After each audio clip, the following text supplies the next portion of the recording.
எல்லோருக்கும் வணக்கம். மானசீக குருவாகிய ஆதித்ய குருஜி அவர்களுக்கு வணக்கம். இந்த வீடியோ பதிவில் என்ன பார்க்க இருக்கிறோம் என்றால், கணவன் மனைவியினுடைய ஜாதகம். இவர் ஒரு 60 வயது வரைக்கும் வாழ்ந்து கொண்டிருக்கிறார். இவருடைய வாழ்க்கை சம்பவத்தை பற்றி பார்ப்போம். இவருக்கு என்ன குழந்தை, இவர் எப்படி வாழ்ந்தார், இவருடைய ஜாதக நிலைகள் என்ன இருக்கிறது என்பதை பற்றி பார்ப்போம். இவர் அதாவது சந்திரனுடைய நட்சத்திரம் இரண்டுமே, கணவன் மனைவி இருவருமே சந்திரனுடைய நட்சத்திரம். ஒருவர் திருவோண நட்சத்திரம், ஒருவர் அஸ்த நட்சத்திரம். இருவருமே சந்திரனுடைய நட்சத்திரத்தில் பிறந்து திருமணம் செய்து இப்போ ஒரு 60 ஆண்டு காலமாக சீரும் சிறப்புமாக வாழ்ந்து நல்ல முறையில் வாழ்ந்து வருகிறார். இவர்களுடைய ஜாதக நிலை எந்த நிலையில் இருக்கிறது என்பதை பற்றி பார்ப்போம். அதே போல் இந்த சஷ்டாஷ்டக லக்கணம் சேர்க்கக்கூடாது என்பது சொல்வார்கள். இவர்கள் அந்த சஷ்டாஷ்டக லக்கணத்தில் தான் பிறந்திருக்கிறார். நட்சத்திரம் ஒரே கிரகத்தினுடைய நட்சத்திரம் அமைந்திருக்கிறது. அமைந்திருந்து இவர்கள் நல்ல அமைப்பில் வாழ்ந்து கொண்டிருக்கிறார். இவர் எந்த கிரக நிலைகள் இருந்தால் இவர்களுக்கு எந்த அமைப்பில் இருக்கிறது என்பதை பற்றி பார்ப்போம். ஒருவருடைய ஜாதகத்தில் அந்த தசாபுத்தி தான் முக்கியமாக பங்கு வகிக்கும். கணவன் மனைவி இருவருடைய ஜாதகத்திலும் அந்த தசாபுத்தி நல்ல அமைப்பில் இருக்கும் பொழுது அவர்களுக்கு அந்த பிரிவினை, டைவர்ஸ் இது போன்ற அமைப்பெல்லாம் எதுவும் ஏற்படாது. அப்படியே பிரிந்தால் கூட சுப பிரிவினையாக இருக்கும். வேலை சம்பந்தமான விஷயமாக வெளியே செல்லலாம், சென்று பிரிந்திருப்பார்களே தவிர அவர்களுடைய அந்த கருத்து வேறுபாடு, டைவர்ஸ் என்ற இது மாதிரி அமைப்பெல்லாம் எதுவும் வராது. அதனால் இவருடைய ஜாதகத்தில் இந்த கிரக நிலை என்ன இருக்கிறது என்பதை பற்றி பார்த்து இவர் எந்த அமைப்பில் வாழ்ந்தார்கள் என்பதை பற்றி நாம் இந்த ஜாதகத்தில் ஒரு ஆய்வு செய்வோம். இவர் ஒரு ஆண் ஜாதகர். 11/5/1966 ஆண்டு பிறந்தார். காலையில் 8:05 அவர்கள் பிறந்தார். இவர் ஒரு ஆண் ஜாதகர். இவர் கணவன் திருவோண நட்சத்திரத்தில் பிறந்திருக்கிறார். லக்கணம் ரிஷப லக்கணமாகும். லக்கணத்திலே ராகு. லக்கணம் 29 டிகிரியில் விழுந்திருக்கிறது. 2ஆம் இடத்தில் குரு, 7இல் கேது, 9இல் சந்திரன், 11இல் சுக்கிரன், சனி, 12இல் சூரியன், செவ்வாய், புதன். சூரியனும் செவ்வாயும் சேர்ந்து இருந்தார்கள். சில பேர்கள் சொல்வார்கள் அந்த அமங்கலி ஆவால் அப்படி என்றெல்லாம் அவர்கள் சொல்வார்கள். இது போல அமைப்பெல்லாம் எதுவும் கிடையாது. அதெல்லாம் ஒரு ரூமரான ஒரு விஷயமாகும். இந்த ஜாதகத்தில் கிரக நிலையை சொல்லிவிட்டேன். Date of birth, time of birth கொடுத்திருக்கிறேன், பார்த்து தெரிந்து கொள்ளுங்கள். இவர்கள் பிறக்கும் போது சந்திர திசையில் பிறந்துள்ளார். சந்திரன் 8 வருஷம் 10 மாசம் 5 நாள் சந்திர திசையில் பிறந்துள்ளார். சந்திரன் எந்த அமைப்பில் இருக்கிறார் என்றால், சந்திரன் 3ஆம் அதிபதியாக 3ஆம் இடத்தை தான் பார்க்கிறார். சந்திரன் அஷ்டமி நவமி திதி அமைப்பில் நல்ல அமைப்பில் தான் இருக்கிறார். சந்திர திசை எந்த விதமான அமைப்பும் ஒரு பிரச்சனை கிடையாது. லக்னம் எந்த அமைப்பில் இருக்கிறது என்றால், லக்னம் ராகு இருக்கிறது ஒரு தவறான ஒரு விஷயமாகும். ஒரு 40% ஒரு 35% அளவிற்கு ராகு லக்னத்தில் இருப்பது ஒரு தவறான ஒரு விஷயமாகும். லக்னாதிபதி உச்ச அமைப்பில் இருக்கிறார். அதனால் மிகவும் சிறப்பான ஒரு விஷயம். லக்னாதிபதி உச்சமானால் அவர்கள் நல்ல அமைப்பில் இருப்பார்கள் என்பது ஒரு அர்த்தம். அடுத்தது செவ்வாய் திசை வந்திருக்கிறது. செவ்வாய் இந்த லக்னத்துக்கு 12ஆம் வீட்டுக்கும் 7ஆம் வீட்டுக்கும் அதிபதி தான். விரயத்தை கொடுப்பார். அது செவ்வாய் கொஞ்சம் ஆதிபத்திய விசேஷம் இல்லாதவர். 12இல் இருப்பது கொஞ்சம் கஷ்ட நிலையை தான் இவருக்கு கொடுத்திருக்கும் இந்த செவ்வாய் திசை. அடுத்து வந்தது ராகு திசை. ராகு சுக்கிரனுடைய வீட்டில் வீடு கொடுத்தவனுடைய வலு உச்சம் என்ற அமைப்பில் ராகு திசை வரும்போது ராகு நல்ல அமைப்பை கொடுக்கிறார். இந்த சனியினுடைய 3ஆம் பார்வை தான் விழுகிறது. இருந்தாலும் சனி குருவினுடைய வீட்டில் சுக்கிரனோடு சேர்ந்து சுபத்துவ அமைப்பில் தான் இருந்து சனி பார்க்கிறார். அதனால் பெருசாக இல்லை. நடக்க போவது ராகு திசை தான். இந்த ராகு திசையில் அவருக்கு திருமணம் நடந்தது. ராகுக்கு வீடு கொடுத்த சுக்கிரன் உச்ச நிலைமையில் இருக்கிறார்.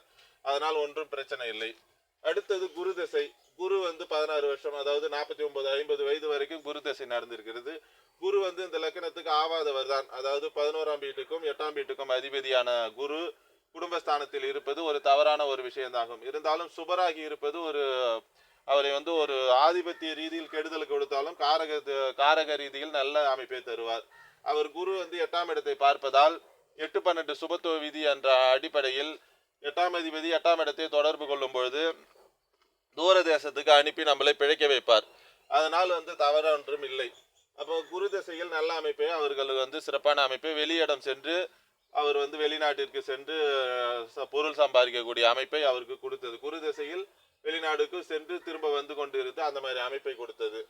அதுக்கு பிறகு இப்பொழுது 50 வயதுக்கு பிறகு சனி திசை நடந்து கொண்டு இருக்கிறது. இவருக்கு 59 வயது 4 மாசம் 19 நாள் இப்போது தற்போது நடந்து கொண்டு இருக்கிறது. இப்பொழுது சனி திசை நடக்கிறது. இந்த சனி திசையும் நல்ல அமைப்பு. இந்த துலாம் லக்னத்துக்கு 9-10 கூடியவர் ராஜயோகாதிபதியான சுக்கிரன், ராஜயோகாதிபதியான சனி குருவினுடைய வீட்டில் சுக்கிரனோடு சேர்ந்து சுபத்துவ அமைப்பில் இருக்கிறார். அதனால் இவர்கள் 9ஆம் அதிபதி 10ஆம் அதிபதி தர்ம கர்மாதிபதி யோகம் 11ஆம் இடத்தில் லாபஸ்தானத்தில் இருக்கிறார். அப்பொழுது 9ஆம் அதிபதி 10ஆம் அதிபதி தர்ம கர்மாதிபதி இருவரும் சேர்ந்து 11ஆம் இடத்தில் லாபஸ்தானத்தில் இருப்பது மிகவும் சிறப்பான ஒரு விஷயமாகும். அப்போ அவர் குருவினுடைய வீட்டில் 11ஆம் இடத்தில் லாபஸ்தானத்தில் சுக்கிரனோடு சேர்ந்து உச்ச சுக்கிரன் லக்னாதிபதியோடு சேர்ந்து அந்த சனி நல்ல அமைப்பில் இருப்பதால் அவருக்கு நிறைய காசு பணம் பொருள் சம்பாதிக்கக்கூடிய அமைப்பு ஏகப்பட்டதாக நல்ல அமைப்பாகவே இருக்கிறது. இது போல தசாபுத்திகள் ராகு திசை, ராகு உச்சனுடைய வீட்டில் இருக்கிறார். குரு அட்டமாதிபதியாக இருந்தாலும் அவர் பெரிதாக சனியோடு ராகுவோடு இந்த செவ்வாயோடு இது போலாம் கடுமையான பாவத்துவ அமைப்பில் இல்லாமல் நல்ல அமைப்பில் இருப்பதால் இவர் வெளியிடம் சென்று பிழைக்கக்கூடிய அமைப்பு ஏற்பட்டது. சனி நல்ல குரு சுக்கிரனுடைய தொடர்பை பெற்றிருக்க ஒரு கிரகம் நல்ல அமைப்பை தரும். அதாவது காசு பணம் பொருளாதாரத்தை நமக்கு சீரும் சிறப்பமாக நல்ல அமைப்பை தரும். அதுபோல இருப்பதால் இந்த சனி தசை இவருக்கு நிறைய பொருளாதாரத்தை நல்ல அமைப்பை கொடுக்கிறது. லக்னத்தில் ராகு 7ஆம் இடத்தில் கேது இருப்பது ஒன்றும் தவறில்லை. 7ஆம் அதிபதி தன் வீட்டுக்கு 12இல் மறைந்தாலும் லக்னத்தில் கேது தான் இருக்கிறது. அது பெரிய பாவத்துவம் கிடையாது. ராகு இருந்தால் தான் கடுமையான பாவத்துவம். கேது இருப்பது அதிகமான பாவத்துவ அமைப்பு கிடையாது. சுக்கிரன் காரகனாகிய சுக்கிரன் உச்ச நிலைமையில் இருப்பது இதை அனைத்துமே ஈடுகட்டக்கூடிய அமைப்பாக விளங்குகிறது. இது போல எல்லாம் 5ஆம் இடம், 5ஆம் இடம் குழந்தை பாக்கிய அமைப்பு. 5ஆம் இடத்தை உச்ச சுக்கிரன் பார்க்கிறார், சனி பார்க்கிறார். அப்பொழுது இவருக்கு இந்த லக்னத்துக்கு அவங்க ராஜயோகாதிபதி சனி பார்ப்பது ஒரு சிறப்பான ஒரு விஷயமாகும். சுக்கிரன் உச்ச சுக்கிரன்ல 5ஆம் இடத்தை பார்ப்பது மிகவும் சிறப்பான அமைப்பாகும்.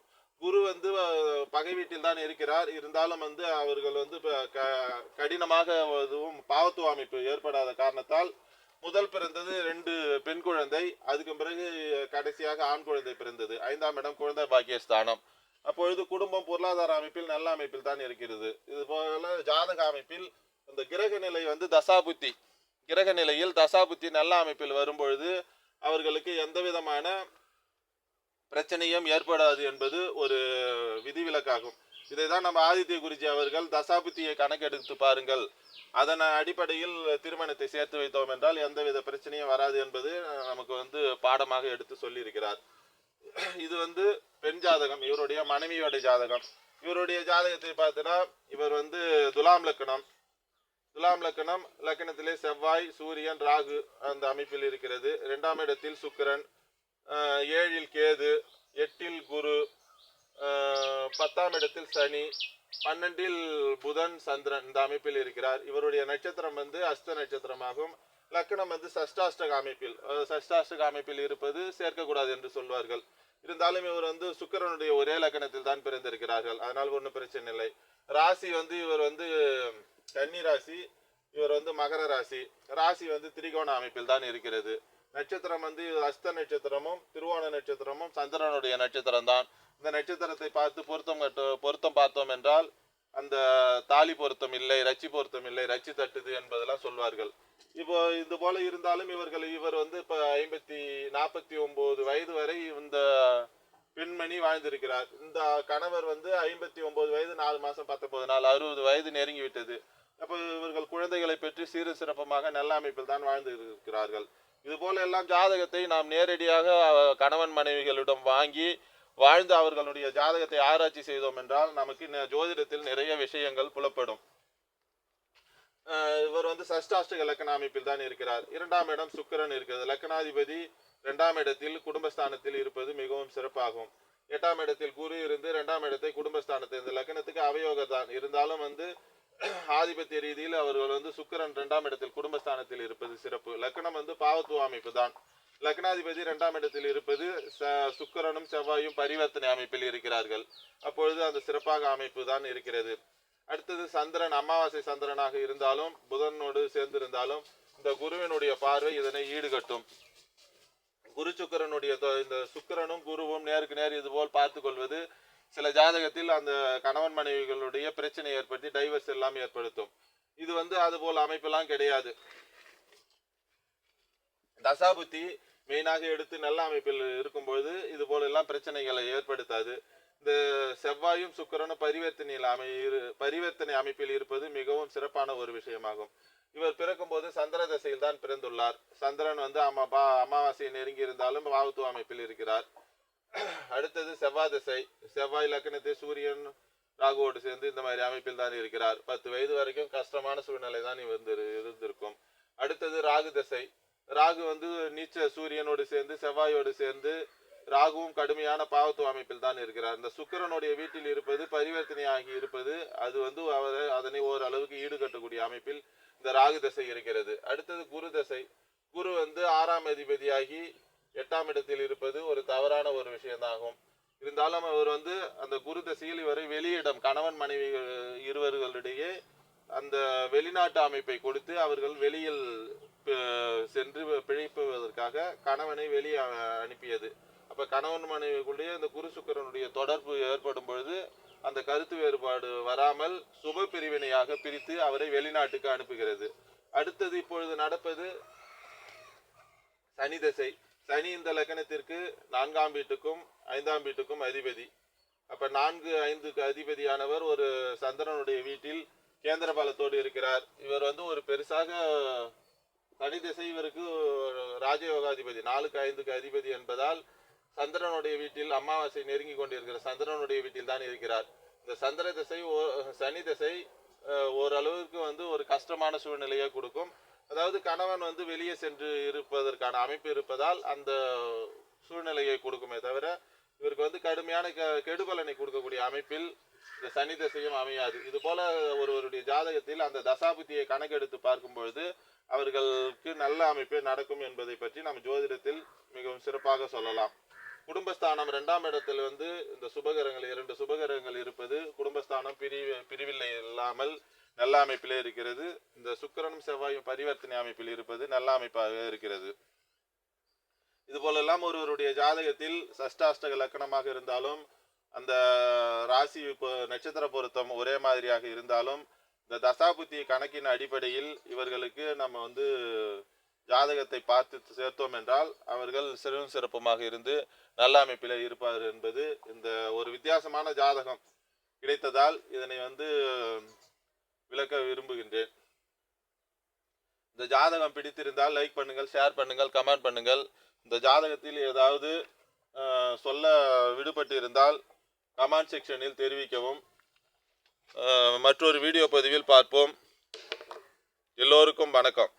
மற்றொரு வீடியோ பதிவில் வேறொரு தகவலுடன் பார்ப்போம். நன்றி, வணக்கம்.